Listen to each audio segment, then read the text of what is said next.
Right, ladies and gentlemen, I'll let you take your seats. We'll have question and answers. We're just going to do one question, one answer.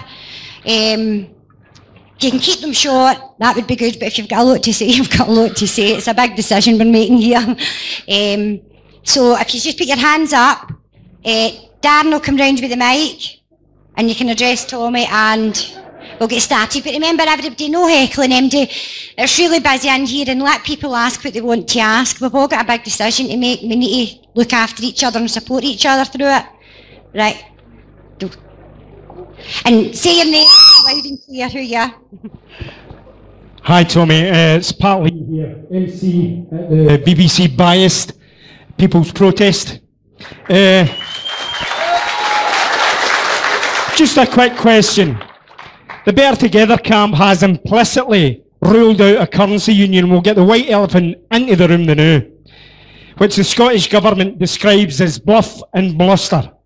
If it's not bluff and bluster, can you explain to the audience what will happen to the UK's credit rating when between £1 and £4 trillion of oil revenue is removed from the UK's GDP?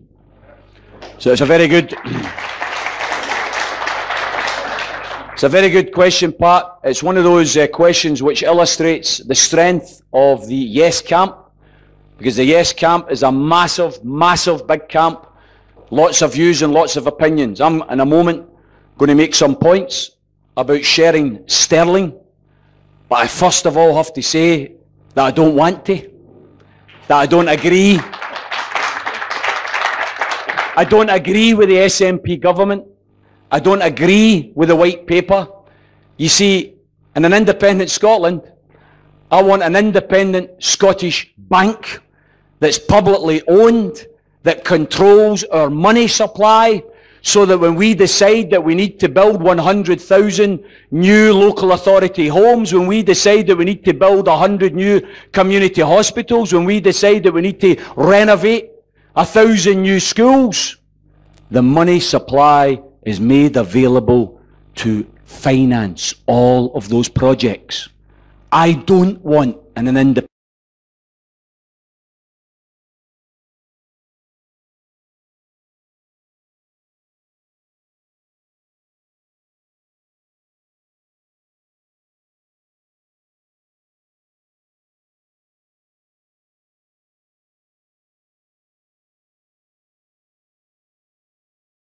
He believes we should share sterling. It's a reasonable argument. But the people of Scotland will decide in 2 years' time, when we've got a general election, the people of Scotland will decide whether we should fight to retain sterling or whether we should set up a very viable currency backed by oil and gas reserves that will be more valuable and more financially valuable than the English pound will be. You've got to remember, this is an economy that's bankrupt. This is an economy that's in £3 trillion worth of debt. They're right to say it's bluster and bluff. They want to keep Scotland as part of the sterling currency union, because if they lose Scotland, sterling will crash. No doubt about it. Personally, for a period of maybe 3 or 4 years, yeah, okay, let's share sterling. But once we've got over that first 3 or 4 years, I want Scotland to have its own currency. That's what I want.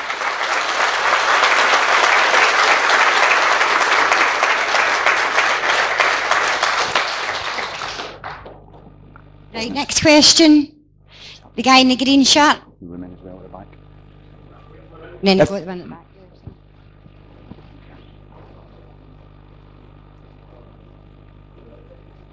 My name's Stephen Lang. Tom, I don't really have a question. All I've got to say is keep up the good work. And you know what? I'm sick of being a guinea pig for Westminster. They give us poll tax, they give us bedroom tax, and the worst of all, they give us Maggie Thatcher. And she took everything away from everybody around here. Everywhere in North Lanarkshire, she stole jobs, everything. She left us nothing. And now where are we? In poverty. We've got kids sleeping in the streets. There's no food for them. There's no jobs. There's nothing. So you know what? I don't care what Andy says. Even if you don't want to vote, like, get your finger out. Do you know what I mean? Enough's enough. You know, there's a girl, the women at the back here first, in the left. The women in the green first. I'll come back to that, Stephen. Hello, my name's Laura Weir. I come from Bellsill. Hello, Tommy. It's great to see you in the forefront of Scottish politics again. Tommy, this message comes from the heart. Once this perjury trial's over, your appeal, and I know you will win, please set the wheels in motion for you to become the leader of the Scottish people.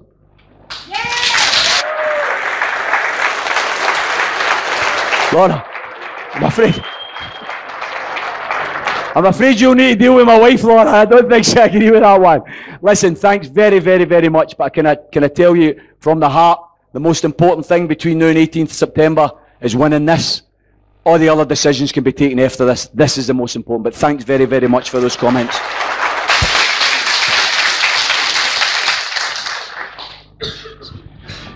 Tommy, my name's Paul Jordan. I'm from Motherwell. I'm a primary teacher and I'm very proud of Scotland's education system. You mentioned free education in universities for our children.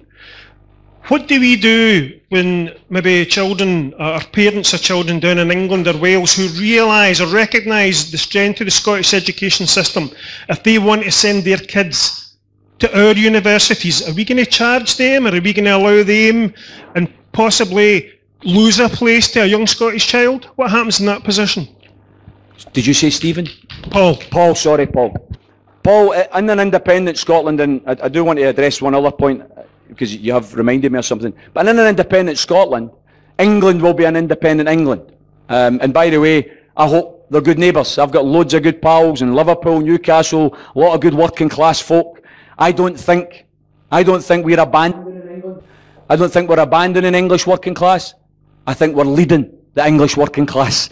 Because I think what we're going to do here in Scotland is we're going to show the working class of England that there is an alternative to the neoliberal claptrap of the Tories and the right wing of the Labour Party. We're going to show them that there is such a thing as public services and public ownership, and it is something to be valued and expanded. And I think over a number of years, the English working class, because they're a giant that's sleeping right now, they're going to look up and say, hey, if the jocks can do it, so can we. So we're not abandoning the English working class, we're leading the English working class. But in an independent Scotland, if children are coming from England or any other country to Scottish universities, they will have to pay the fees that other European Union countries have to pay. That's the reality. Our kids won't have to pay because we are keeping free education. That's a reality. I've got to say, I'm sorry to take the liberty here, but I want to tell this quick story. I should have told it earlier. But it's about a vision for education. When I was an MSP, I got invited to Fettes College to speak. Now, some of you might have heard of Fettes.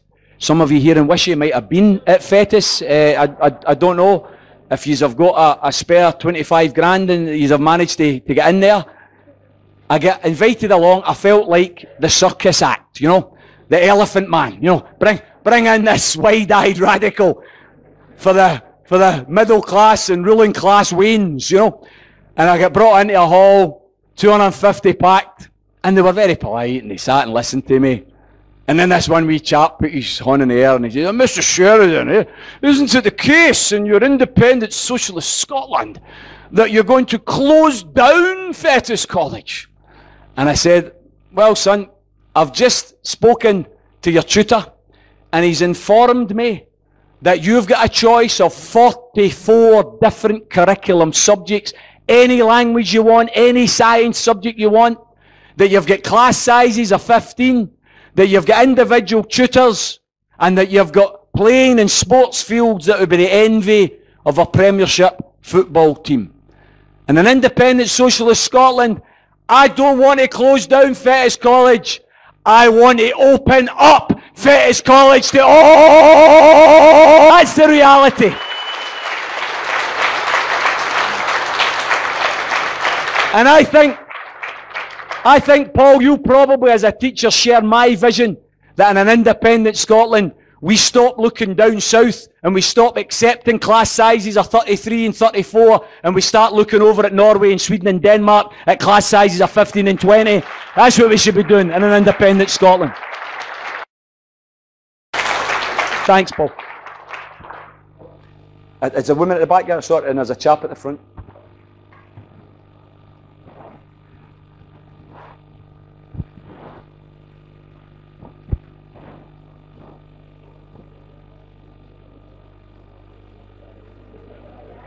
Sorry, maybe it wasn't. Sorry, it's the hair. Actually, I thought it was. I thought the girl with the hoops there was one to ask, but. No, my name's Ewan. I'm a student. I'm proud of Scotland. We've all been a forward-thinking nation. We've always wanted better conditions for workers.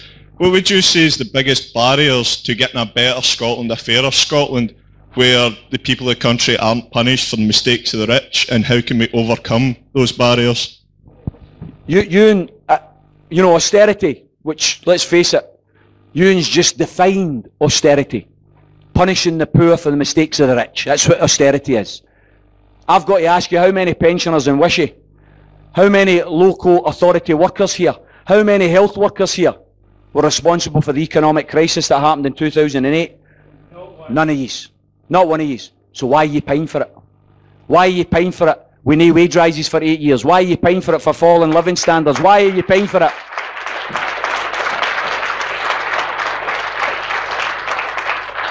Why are we paying for the mistakes of the rich through the loss of public services and the loss of essential community services? We can't keep going on like this. And Ewan, I think the single biggest barrier to Scotland becoming a fairer country is our tie with Westminster.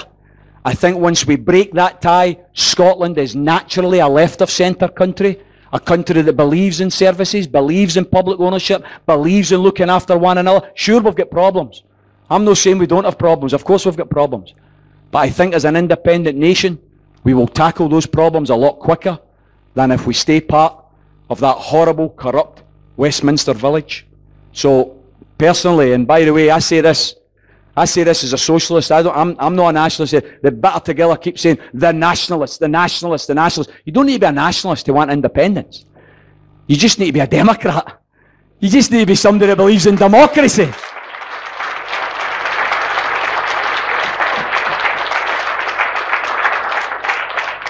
I'm an internationalist, and I'll tell you what would make me proud is if we as an independent nation over this last couple of weeks, as an independent Scotland, instead of hoisting Palestinian flags above our local authority buildings, we were expelling the Israeli ambassador and boycotting Israel for the way they're attacking Palestine. That's what we should be doing. That's what an independent Scotland could do.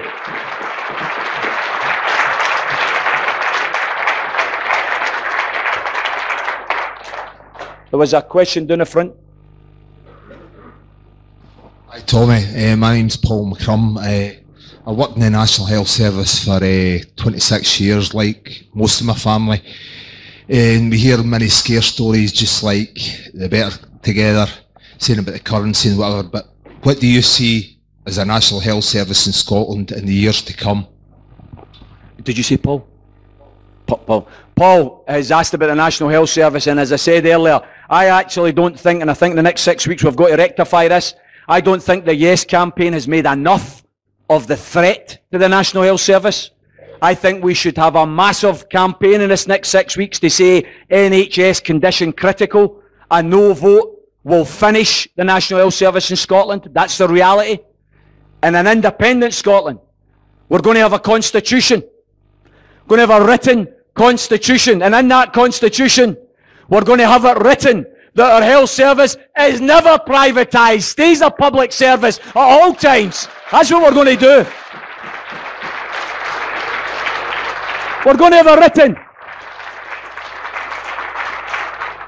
a written constitution that declares that education stays free. We're going to have a written constitution that bars nuclear weapons forever from our shores. We're going to have a written constitution that guarantees every citizen a living wage and a place in employment, training or education. We're going to have a written constitution which makes political parties legally obliged to carry out after elections what they said they were going to do before elections. That's what we're going to have in our constitution.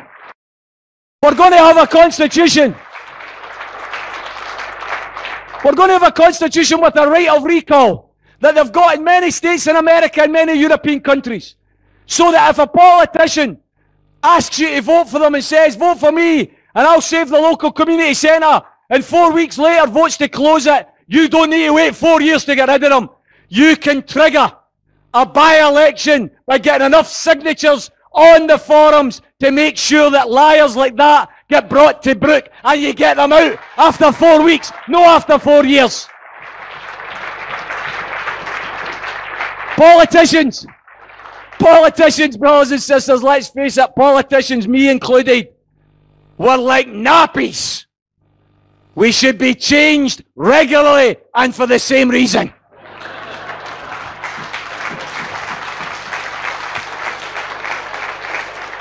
Couple of questions down the front. Hi Tommy, my name's Joanne. I've been fortunate enough to be a teacher in a number of different schools, primary school teacher. What I have noticed across North Lanarkshire is it's a postcode lottery with resources that each school gets. In an independent Scotland, would there be something introduced to say every school, no matter, how underprivileged or how underprivileged they are, every school is going to have the same resources afforded to it and school dinners? Because I've got kids coming in at 12 o'clock saying, I've not done to eat.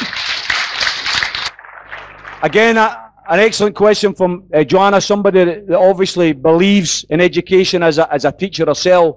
And the reason I want legislation that guarantees statutory maximum school sizes is for precisely the point that Joanna makes. Because see, if it's just a local arrangement, then what you'll do is you'll get the Eastern Bartonshires, you'll get the Bearsdens of the world, and they'll be able to afford through the local council tax to pay for more teachers, smaller class sizes.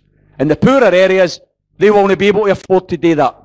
That's why we need national standards, laws that mean you cannot have class sizes above a certain level. Personally, I'd start at 20, I want to get to 15. What do you then have to do? You have to make sure you've got enough teachers. You have to make sure you've got enough classrooms. That needs investment. But what do we get at the end of it? We get better educated children who can realise their potential. Every child.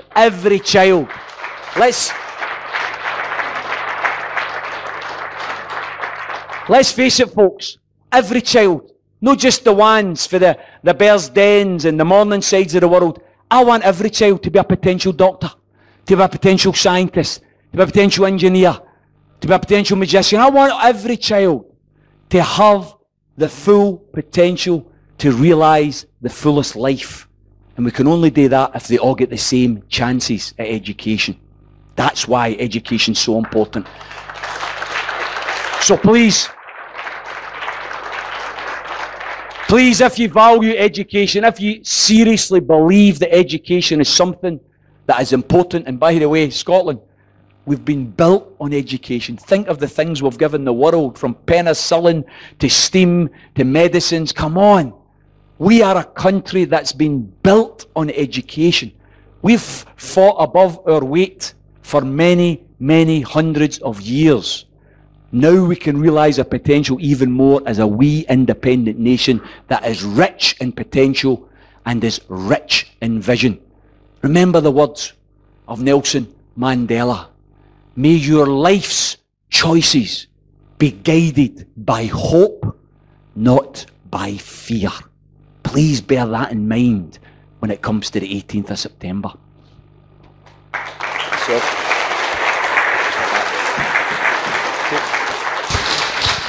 Folks, I'm just in case, there's 3 more people with their hands in the air. We'll try and take that. I don't want to keep everybody here all night because it's boiling.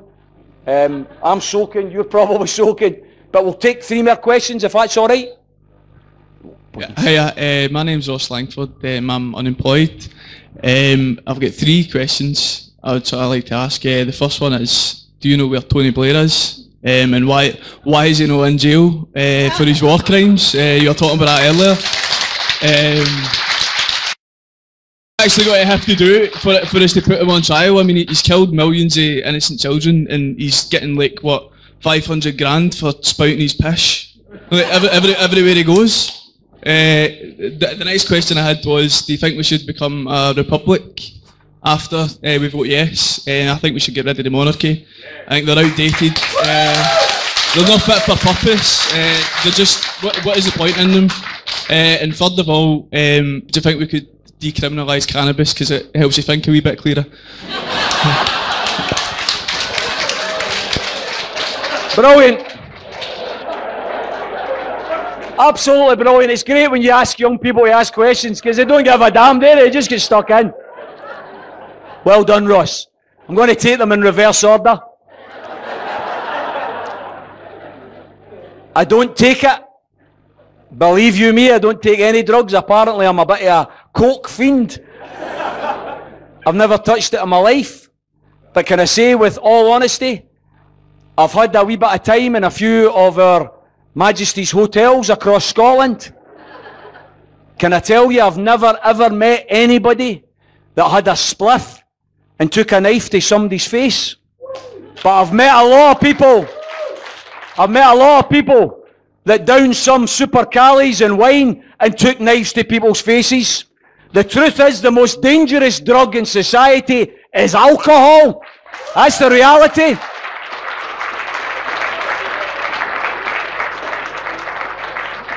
And I could never accept the hypocrisy of those in power who think nothing of downing a few brandies and whiskies, but then scouring and looking down their noses at somebody that wants a spliff.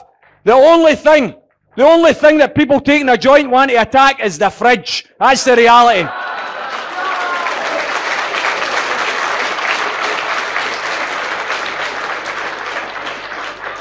So I've got to say, Ross, if it's up to me, brother, I would be for legalization of cannabis, licensing cannabis, and by the way, taxing cannabis so that we made some revenue from it.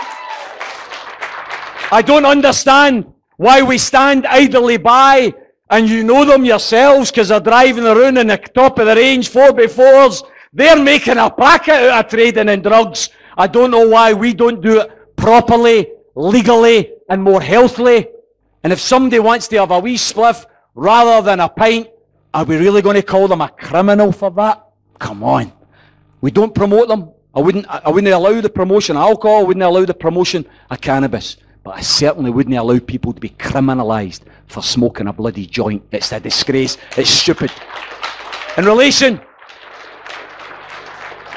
to the question of the monarchy, I said earlier on, in relation to the currency, that one of the beauties of the yes camp is the size of the camp means that we're all united for yes, but it doesn't mean we're all united in what our vision is for an independent Scotland. The SNP have a vision of a slimmed down monarchy. I don't want them on Slim Fast or any other diet, I've got to say to you. I just don't want anybody having any control over my life unless they're elected and I can get rid of them. That's the reality of the day. So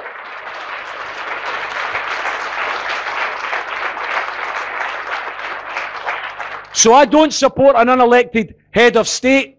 I also have to say, in relation to the European Union, in case that comes up, I actually don't believe that the European Union is a body that has the interests of the working class at heart.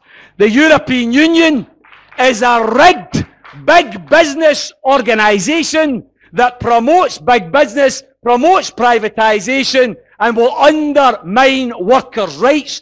I don't want to be a member of the European Union, and I wish the SNP would stop saying that an independent Scotland's going to be a member of the European Union. What the SNP should be saying is that they believe an independent Scotland should be a member of the European Union. But the reality is, an independent Scotland will decide whether we're a member of the European Union. That's the reality.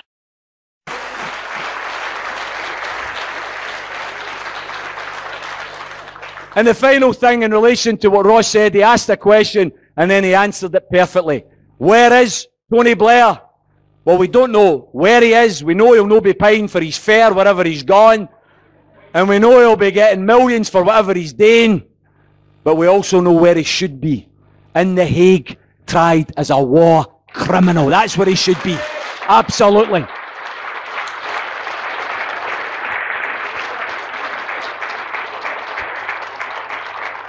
We've got two more questions. There's one there, and then there's a female at the back. So there was three there. We'll try and squeeze you in. I'm just dead conscious of everybody leaving. I'm going to, while we're waiting for the mic to get, folks, I have to ask you to consider when you leave tonight. There's a wee pamphlet called Hope Over Fear. It's a wee story about this pamphlet. I gave a speech on the 23rd of January up in Kirkcaldy at a meeting that was videoed and then put up onto YouTube. And it's now had 140,000 views on YouTube. I think that shows the potential for an independent Scotland, that people at that number are tuning into a political speech to hear the arguments for independence. We've turned that speech into a pamphlet. Please, if you don't mind buying a pamphlet, it's only £1 and it helps to pay for the petrol costs and the PA costs for the Hope Over Fear tour. So if you don't mind getting one as you're leaving tonight, they'll be on sale in the corridor there. Sorry, yourself, brother.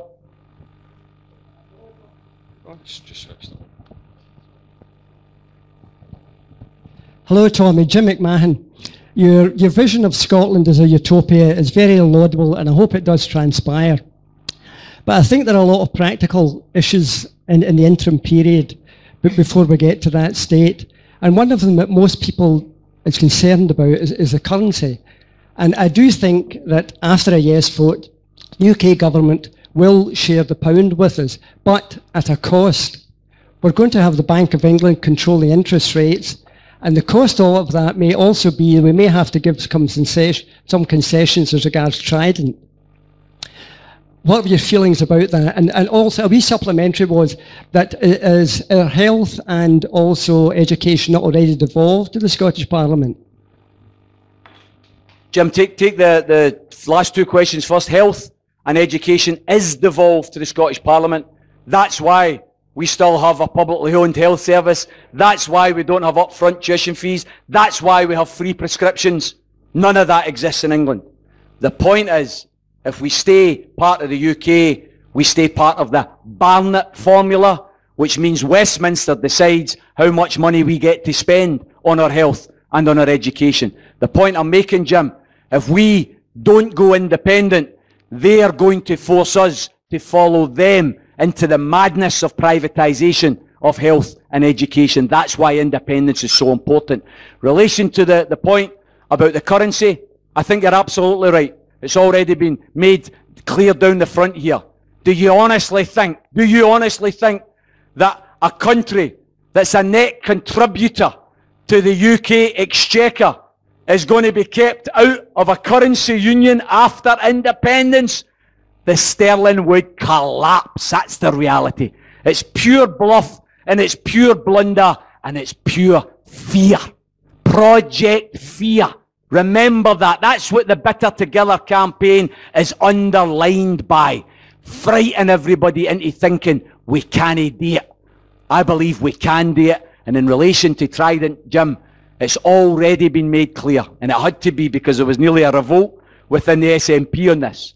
It's non-negotiable. Trident is going, by the way. And by just in case there's any misunderstandings here, I don't want Trident to go for the Clyde down to Portsmouth. I've already looked at that, by the way. MOD have analysed putting it in Portsmouth. Know what they decided? The collateral damage would be too high. So it's all right being the Clyde, but it's not all right being Portsmouth. I don't want Trident to just be moved to England. I want it to be decommissioned completely.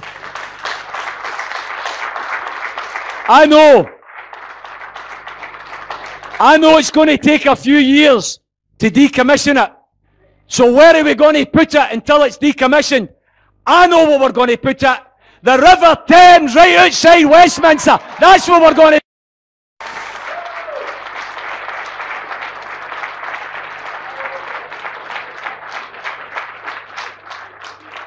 Let's see how quickly they decommission it then. There's another question, brother.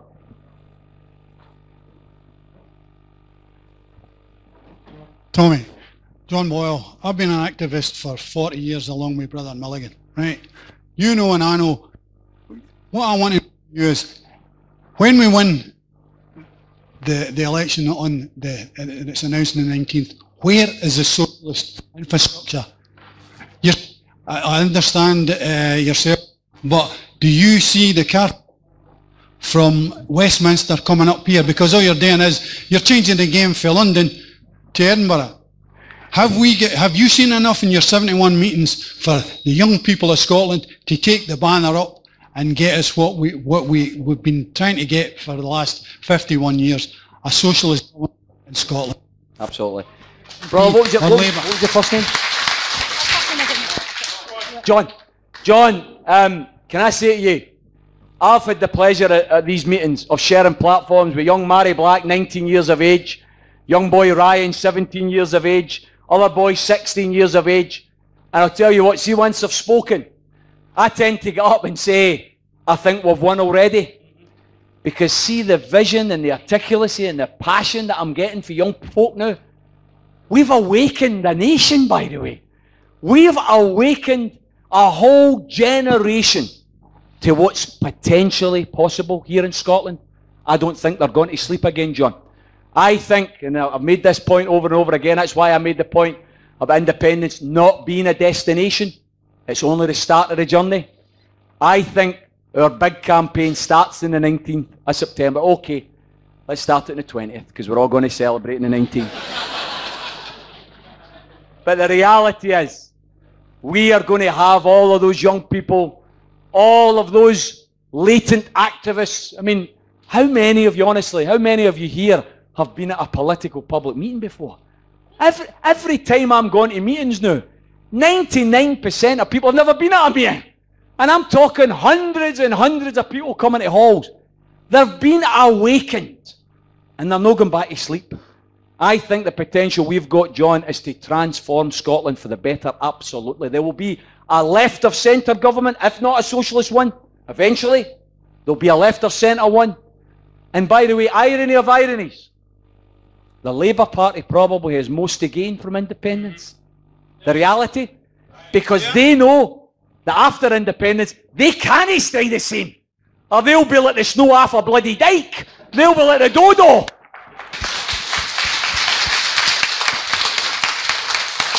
They'll have to revitalise, they'll have to reform. The trade union movement's going to have to get its finger out and stop holding on to that corpse and keeping it alive when they should let it die.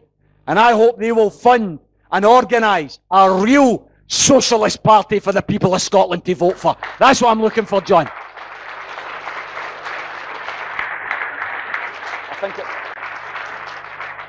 Take our last question, folks.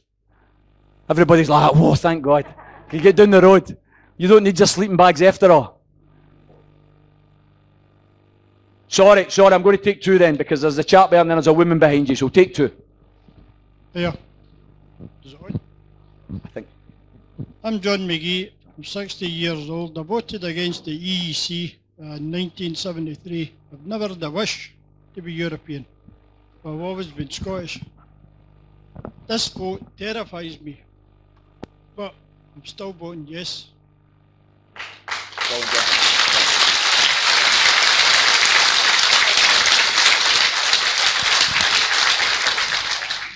Brilliant, John. Take the last question from the woman at the back there. And we'll finish up, folks. Hi, Angela Feeney. I spoke to you before up at Carluke when you spoke. My question, I'm a socialist and I worry about what happens. The Tories and UKIP are going to get in. They could possibly do away with the minimum wage. They won't have a living wage. I want Scotland to have a good standard, a good living wage, how can companies compete with factories, big companies down in England? Angela, it's an excellent question, and I've got to say, companies don't service nationalities. Companies service customers. Why would any company that wants to make money disinvest for a country that's going to become even more financially viable than we are now? We're going to have a higher living standard. We're going to have more people in employment. We're going to have a higher living wage. What happens when you give people a living wage? They spend it. What do they spend it on? Goods and services. We're not going to have disinvestment. You mark my words, we will have new investment. We will have companies knocking down the door to come to Scotland because we will have a higher national product and we will have a higher living standard. That's the reality, Angela, as far as I'm concerned, in an independent Scotland. We've got nothing to worry about as far as these companies are concerned. Although what I would say to those that are trying to scaremonger, the B&Qs of the world, you know, I passed Home Base on the way here. I think we should start shopping at Home Base instead of B&Q. Tell B&Q we're not going to be frightened.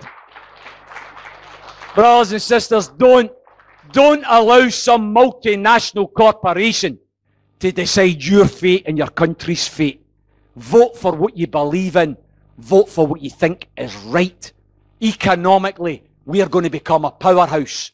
The companies are going to be knocking down the doors to become part of that new development. That's the reality. John talked there about being frightened. And by the way, why shouldn't we be?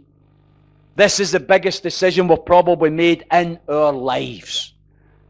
But are we going to be guided by fear, or are we going to be guided by hope? Brothers and sisters, I want to finish by thinking about the grandwains. I want you to think about the 10-year-olds, 11-year-olds, 12-year-olds. 10 years from now, we've voted no. And they're now 20, 21, 22. And they're asking you, Granda, can you lend me the money so I can go to another country and try and get a job?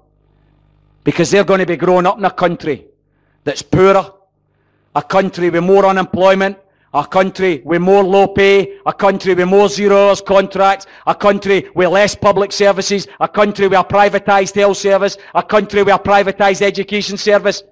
And that Wayne, 21, 22, is going to say to you, Granda, how did you vote? How did you vote in the big referendum?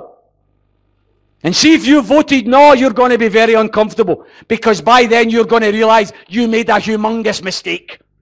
You made a humongous mistake. You're going to say, son, I voted no.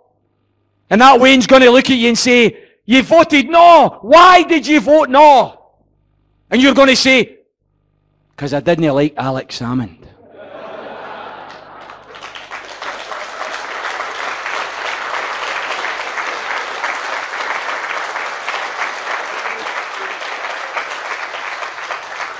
And that Wayne's going to look at you and say, who? Who? That's how irrelevant individuals are. Political parties are to this vote, brothers and sisters. I hope you've heard enough tonight. Not just to be a yes voter. We've got 6 weeks left. I don't want you just to be yes voters. I want you to be yes ambassadors. I want you to be yes campaigners, yes crusaders. I want you to go into every single scheme, every single workplace, to raise the call, to vote with your heart, to vote with your head, to vote for vision and hope, to vote against fear and darkness. Brothers and sisters, don't allow them to say, we're not good enough. We are good enough. And we're going to declare our independence on the 19th of September. Thanks very much.